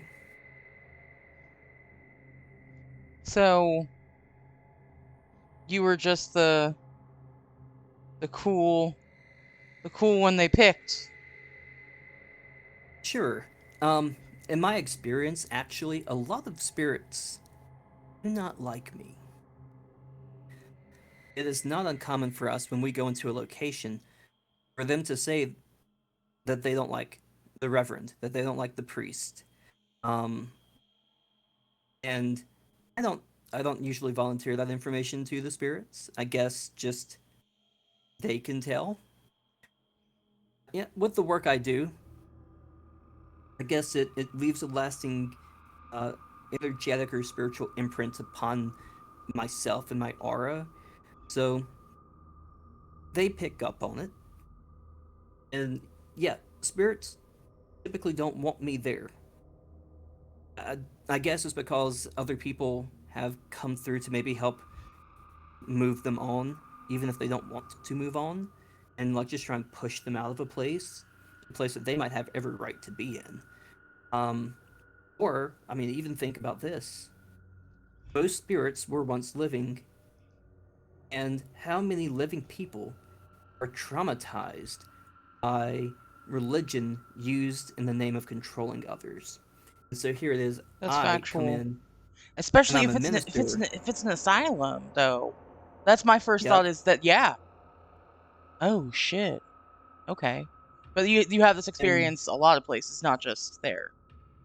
oh, I do. Literally, almost every place I go, if we get anything that references any of us individually, It's it will you. reference me, and it will be not very flattering. Oh. Um, and it's fine. I accept that because I've been a victim of religious trauma, and I am a minister. I literally was a pastor for many years, working within the organized church, and I experienced that trauma. And I can only imagine what other people have gone through. So I don't hold it against anyone living or on the spiritual side. I get it.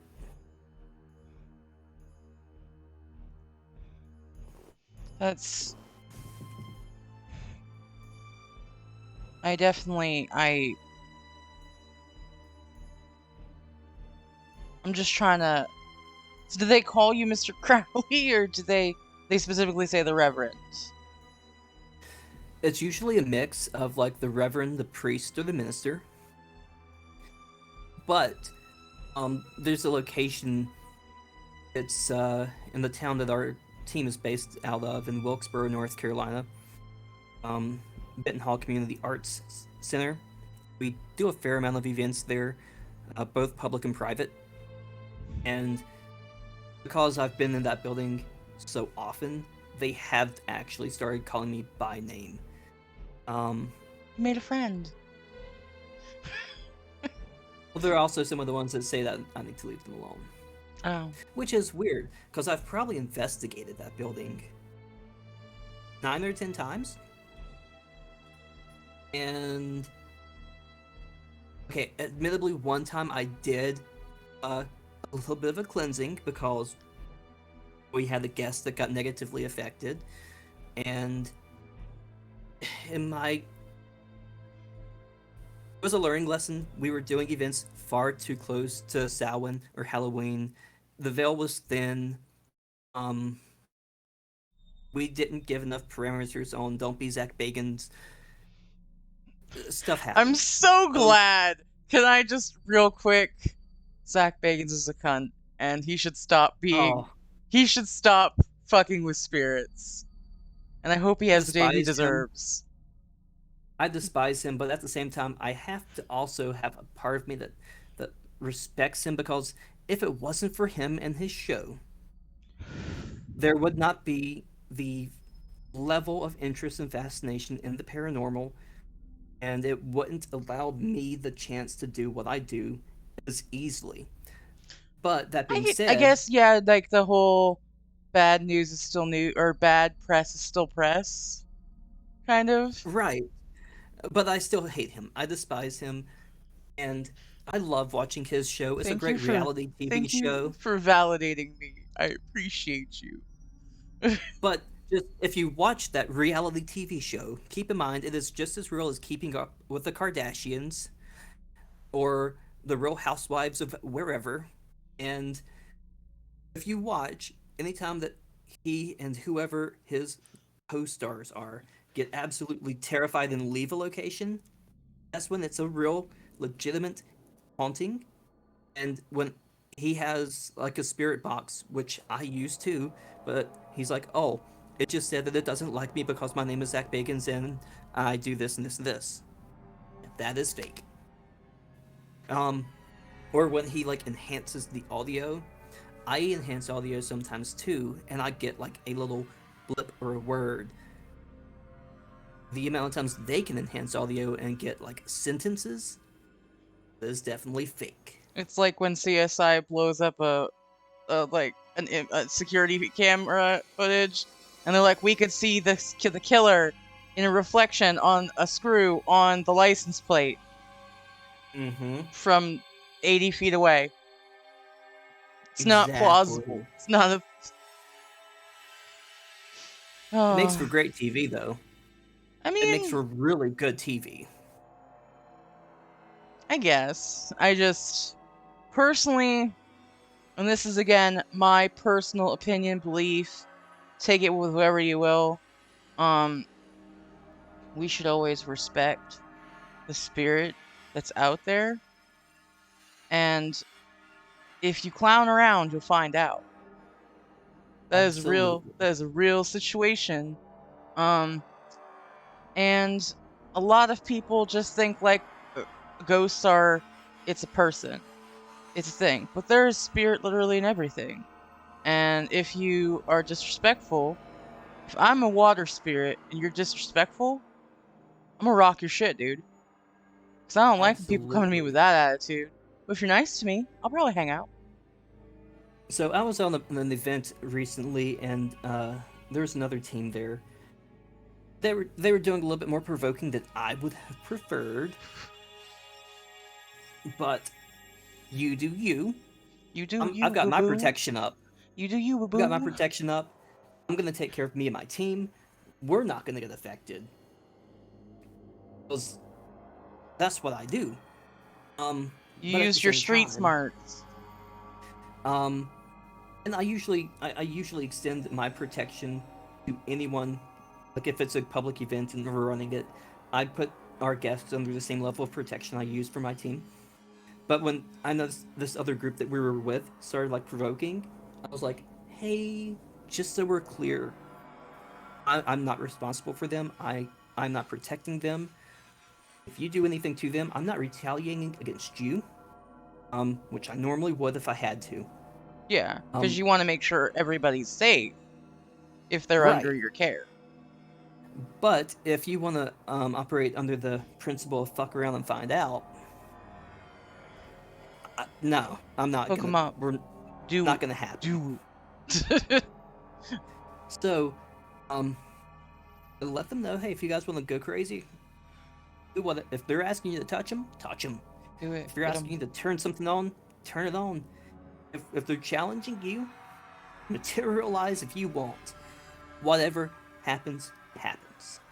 Hey, We're not Ty, gonna, thanks me and for my the team. raid.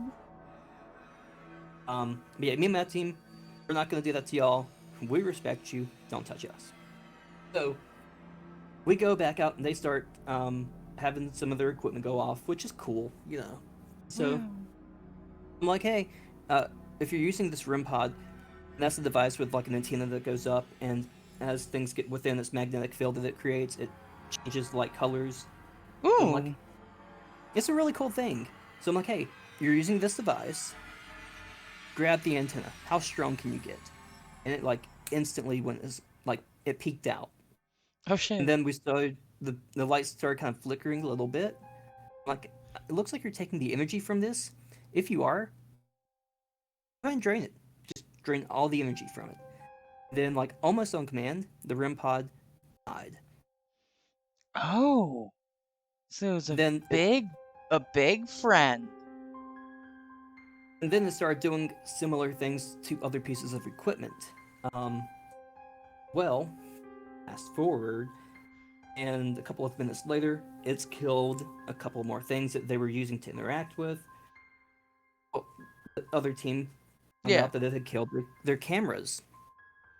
They were like filming to put it on something later, like a YouTube or something. Say it I don't ain't know. so, but it is so. That's why you say it ain't so.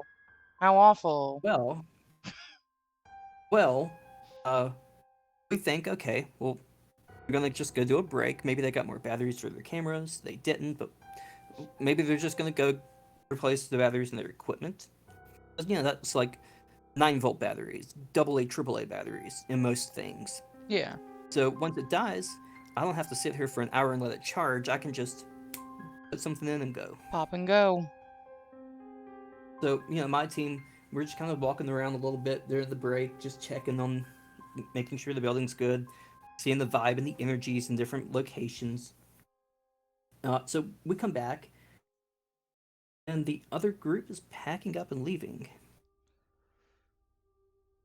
Not because they were scared, mind you, because their equipment had died. What's that? The And consequences of their own actions.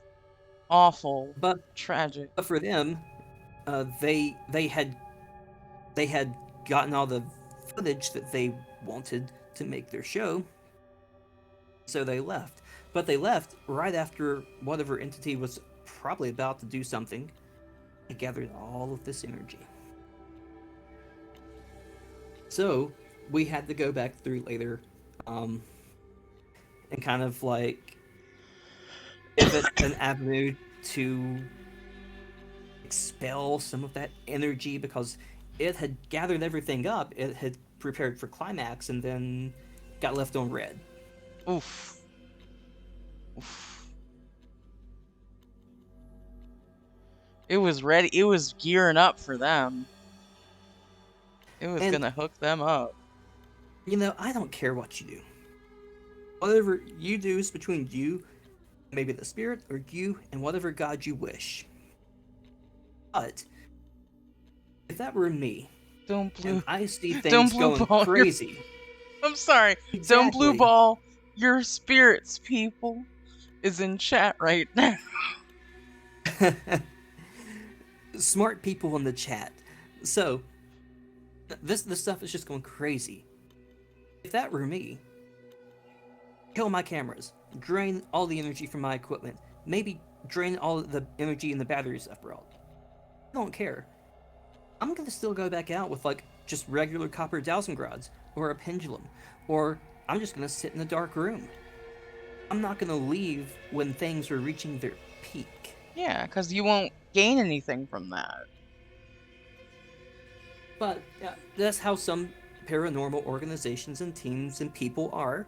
They do it for the fame and they do it for the notoriety. The prestige. And like for me, that's kind of how I've built Great State Paranormal, my team, into one of the top teams in my state. I'll put out on social media, for example, like, hey, keep some of our team members in your thoughts and prayers as they travel to wherever to help a family. Um, But I'm not saying, hey, keep us in your thoughts and prayers as we go help the Smith family in Charlotte, North Carolina at address 123 Main Street.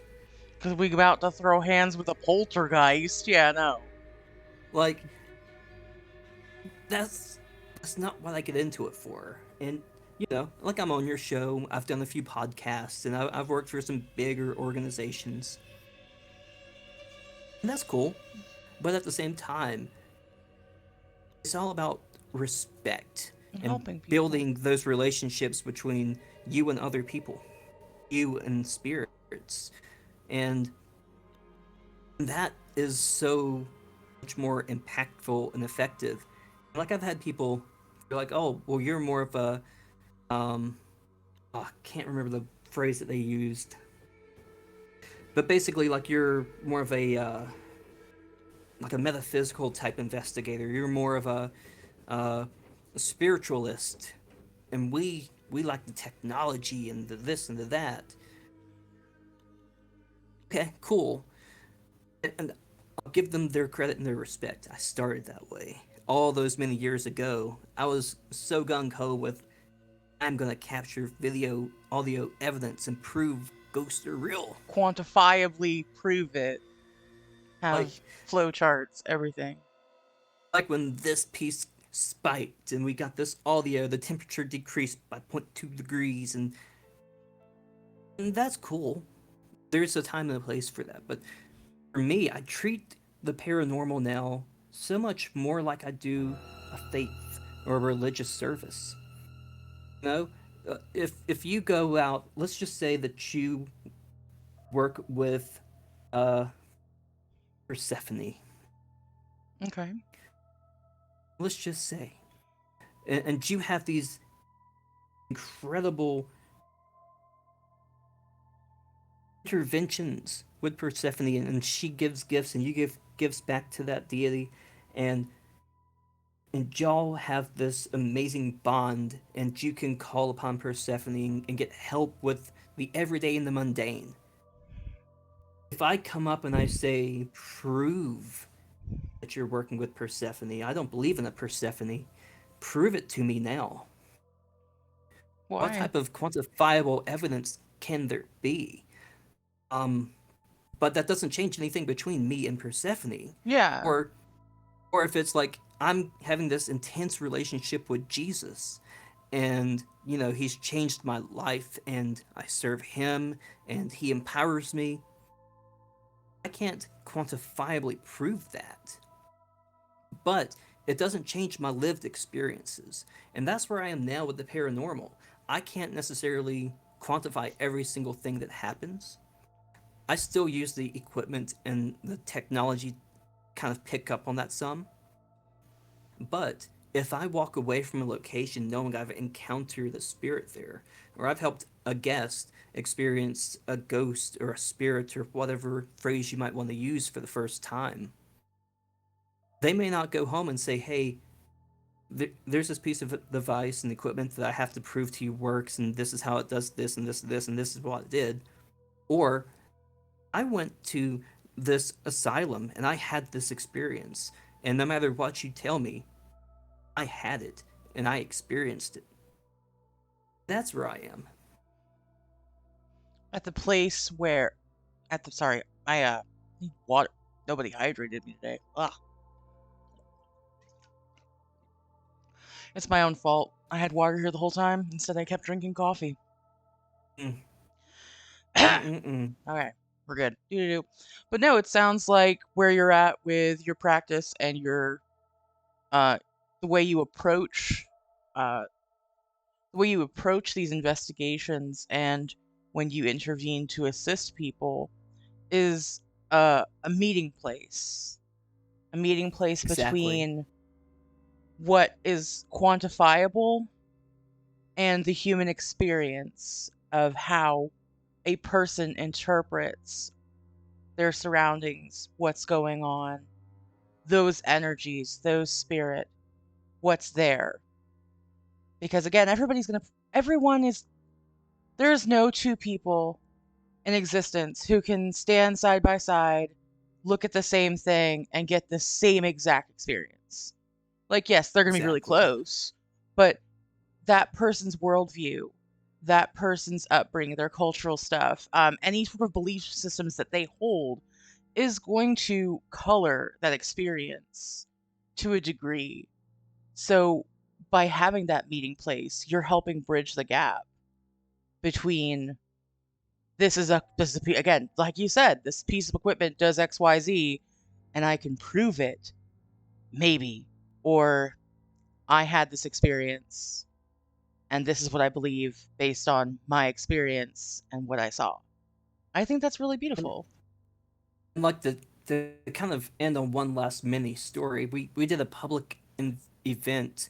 Again, it was closer to Halloween, and we had some sort of skeptical-ish people attending, but they were really connected to the building.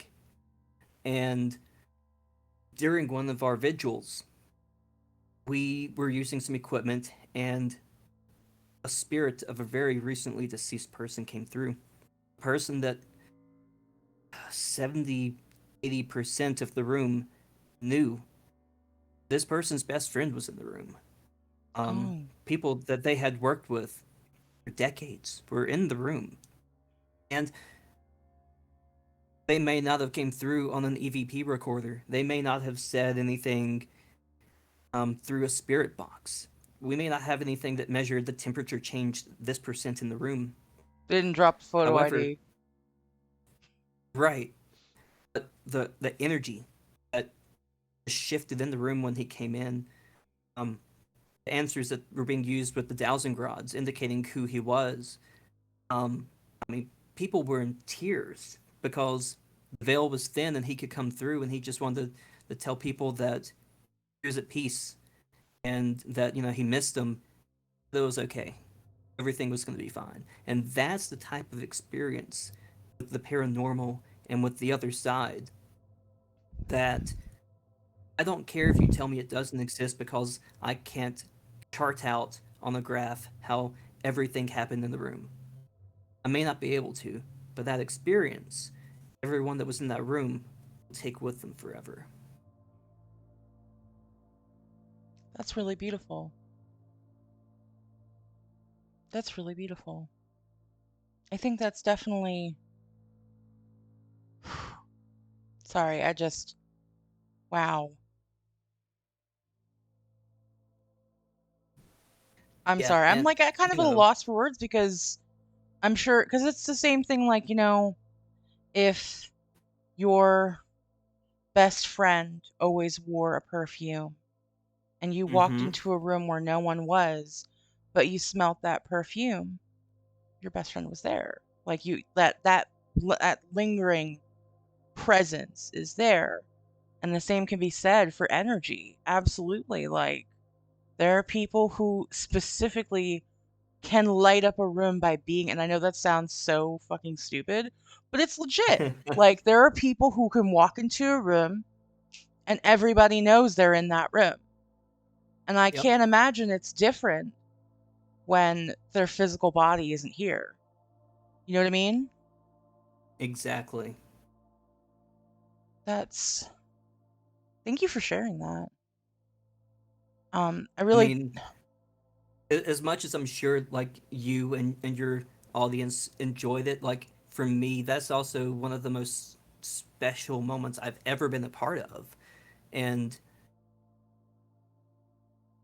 yeah, it's so unique and light and positive. And I know this is like a spooky Saturday, and maybe we didn't necessarily come for these light, up-hearted stories, but Hey, I for mean, everything good, there's an evil. For a light, there's a dark. I I think it's a hate I good hate living in balance. a dichotomy. Ah. But no, I get what you're saying. Like there's a balance to things. So it is when we're going to talk about spooky stuff, it is always wonderful to hear about positive, beautiful experiences. I love to hear that. I real quick because I did find something earlier and I Okay. meant to share it earlier, but then we got sidetracked and we had a lot of fun stories. Do you remember towards the beginning of this, you told us about that school? Yeah, So I found a I story. do. I found a story on the internet. My neighbor Diane and I had a playful poltergeist for years, and we called it Billy. Oh, This was on Reddit. Abby's alibi. This is a real life ghost story. I'd come home and find something in a weird place. Milk in a cupboard, toilet paper in the fridge, laundry detergent in the bathtub. Diane once called to ask if Billy had been around because she couldn't find a gallon of milk. We found it outside on her back steps. And the sugar bowl was empty. And when I'd had enough, I would point to Diane's home and yell, "Go see Diane." Within 5 minutes, I'd get a call from her. Thanks a lot. This occurred for about 2 years while we lived there. No one ever believed us, not even our husbands. My mother thought someone was stealing from us when we were sleeping or out of the house, and my sister believed something was going on, but she didn't know what, and I still can't explain any of it. All sorts of Billies out here. I just wanted to, and because I meant to say it because I was like, oh, I have a Billy story, but I I love that. And the crazy part, Billy is one of the name changes. That's not the name of the actual spirit. That's just one I kind of came up with. So the fact that you found another Billy spirit that was very similar to the other one, that we're just channeling name, Billies. it's just, yeah, it's so cool. Oh my goodness. We have covered a lot. You have told us a lot of amazing personal first-hand accounts, different interactions you've had, talked about different places you've been, had a couple of spooky stories I found, and we definitely have covered a lot of ground today. Oh, But yeah. I for sure, I want to take some time now and kind of shift focus a little bit, unless there's something else you wanted to add. I mean, I'll just say that while we have shared a lot and covered a lot, there's so much I haven't talked about, like so many more stories. So maybe on a future episode, we could do this again. Absolutely. Listen, for sure, you are absolutely always welcome and invited back. I always enjoy your company, and I think I speak for everyone here. Chat saying yes, more content, so yes. Um, absolutely. I'm gonna, if you don't come back, I'll force you back. That's fair. I was about to say with blackjack and hookers because that's usually just like a random thing I throw in at the end of stuff, but I gotta calm down on that because it doesn't make sense in this context. Yes, fire, Archie. I do want to take some time though and kind of shift gears and talk about what what you got going on. I know that you have your company, Great State Paranormal. Hmm. And I know that there's a variety of services and stuff that you offer. Do you want to talk about that at Oh, I all? love talking about it. Do it. Absolutely. Do it. So, we do have some amazing public events that we offer. So we do have public ghost hunts. Um, Specifically, we work with Benton Hall Community Arts Center in Wilkesboro, North Carolina. We work with the Hartsville Museum in Hartsville, South Carolina, the Trevette Clinic in Hamptonville, North Carolina, and I guess technically as an exclusive, because I haven't even announced this externally outside of our team yet. We get the Uh, first we dibs. legit, this is the debut announcement. We have partnered with Harper House in Hickory, North Carolina. We'll be hosting some events with them coming up very soon. And we've got a couple other places kind of on the radar that may or may not materialize over the next few weeks. Um, so that is just a chance for you to come in. You learn how to use some of the tools. We take you on some guided vigils, teach you the basics of like ghost hunting and interacting with spirits. And then you get a guided self exploration where you take a team member and if you brought your own equipment, cool, use it. If not, you can take ours and you investigate how you feel. in that building for the remainder of the night. It's a really cool experience. Sounds like a really cool experience. So that's something that we'll see uh, linked on something that's one of the services that you offer on your website. It is. We've recently changed its name from Public Paranormal Investigations to Ghost Hunts because Public Paranormal Investigations is a lot to say and it doesn't fit on a lot of flyers. That's But valid. you can find it. We also do have like some semi-private things we do too. So let's say that we book out Waverly Hills.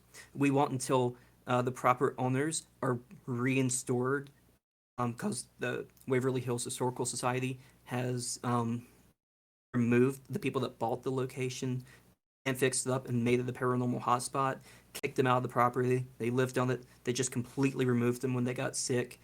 Horrible things have happened there with that group. However, hypothetically, if we rented that place out, if we needed like 10 or 15 people, we'll have our team, and then however many extra spots you can pay to go with us. We don't price gouge like other places would. So, like, if it costs us $100, we wouldn't charge you $150. It would just be the 100. However much that location sets it.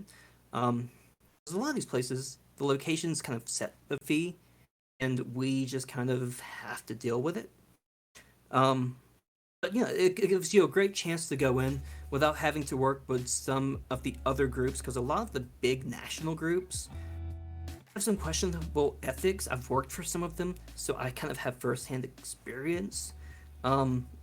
Like the events they have are great and they're fine, and if that's how you can do it, cool. But whatever. And so those are like the two main paid things that we do. Outside of that, we do private investigations. So if you think your home is haunted, call us up. We come in. We don't charge you, because if you think that you're having some negative spiritual stuff happening, you don't need to pay me $75 before I walk in the door. That's just completely unethical, and our company will never do that. We offer cleansing, so like even if you just have some bad juju and some bad energies, we'll come in, we'll work with whatever faith system you have. We have pagans on our team, Christians on our team, Native Americans on our team. So whatever might be the case, we'll just go in, remove the negativity, help raise positive vibrations. We do also offer exorcisms, with me being a That practicing yeah, I was like exorcist. that makes sense because that's you've got that skill set, so it wouldn't make sense not. It would make less sense to not offer it. Exactly. And again, for the private residence investigations, the cleansings, the exorcisms, we don't charge. I mean, there are obviously fees and stuff associated with doing that for people. But that's why we do our public things, to help fund that. And we also do go to a couple of Comic Cons, so if you see us there, we've got all kinds of fun merch, like little pendulum necklaces, T-shirts, hoodies. We have some theme boxes, so like a protection theme box, a passion theme box, a prosperity theme box. So just little things like that can help fund the business. And soon to come, the black ball cap that says spook on it, right? Very soon to come, the black ball cap that says spook on it. Yep. And we're also working on getting some like YouTube shows out. Maybe Twitch, I don't know. We'll figure out where to put it when we figure out when we're gonna actually make it. But just stuff where we kind of tell and preserve local legends and folklore. Then we're also gonna have a show called Drunk Divination, where it's basically we're gonna make Yes.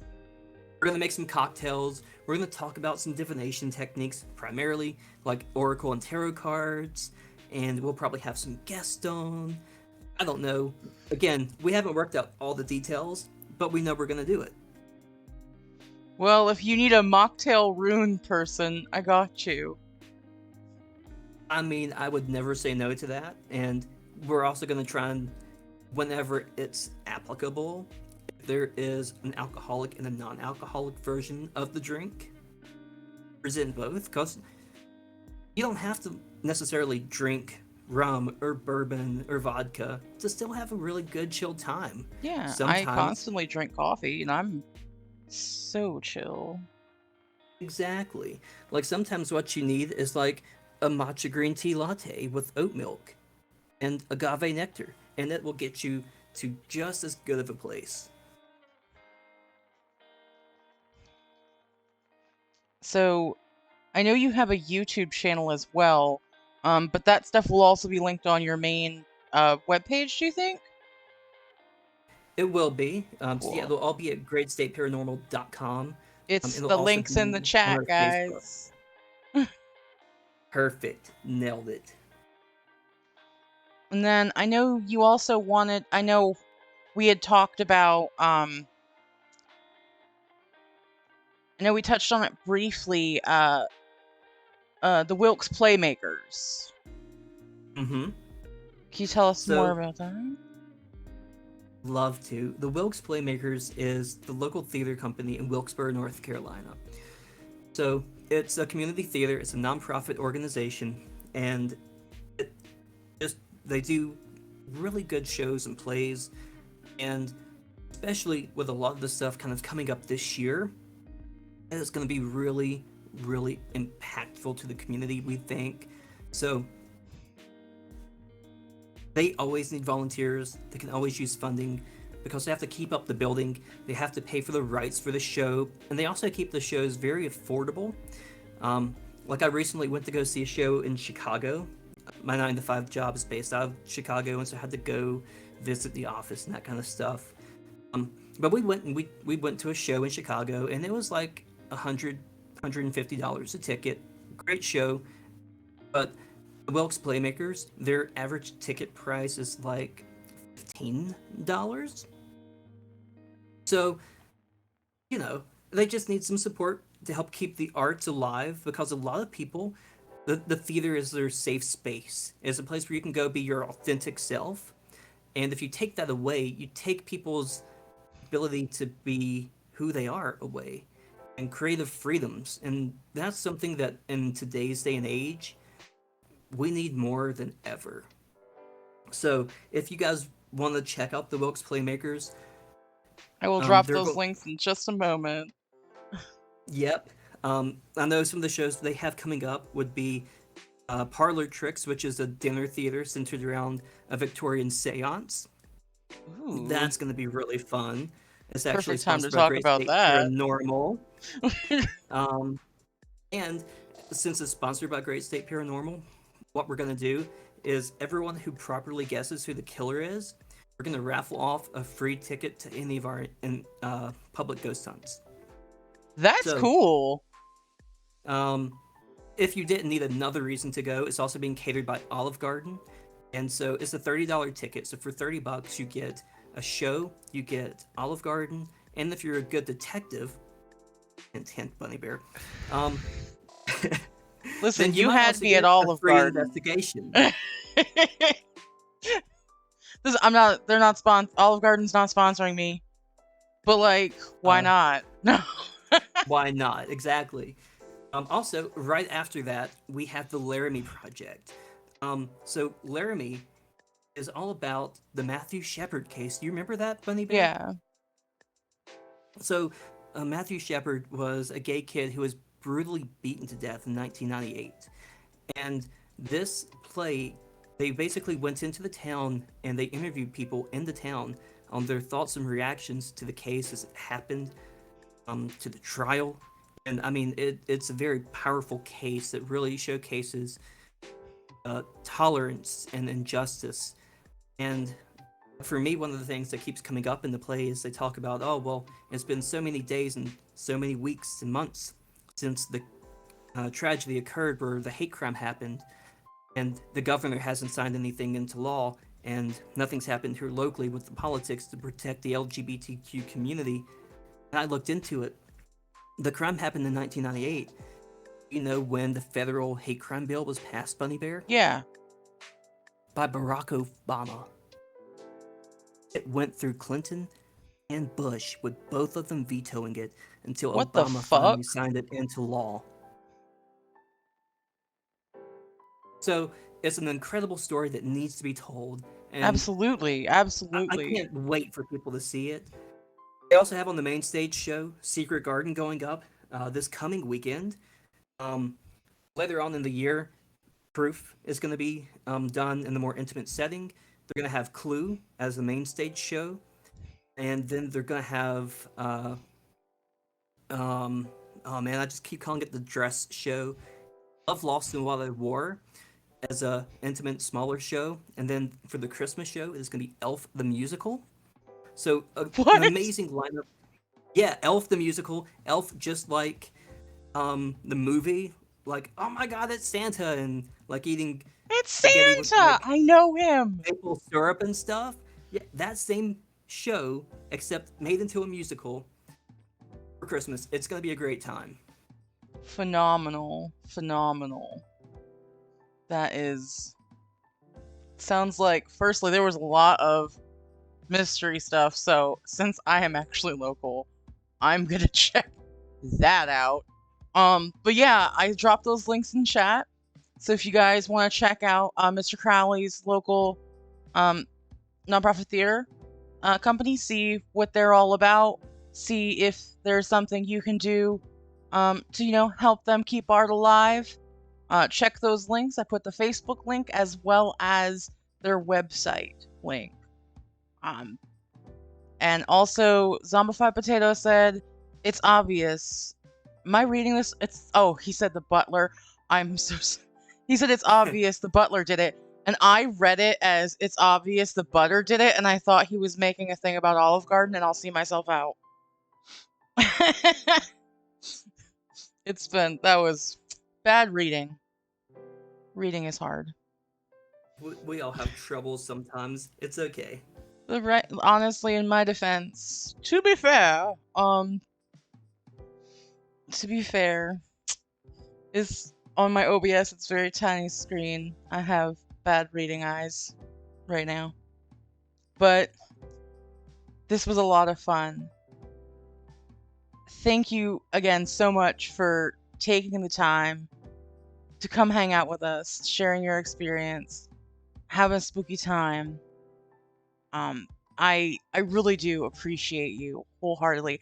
I also appreciate chat being amazing, hanging out with us, hearing these amazing stories, getting in the comments. It's what we like to see. Real quick, Archie, thank you for the bits. Love you. You're beautiful.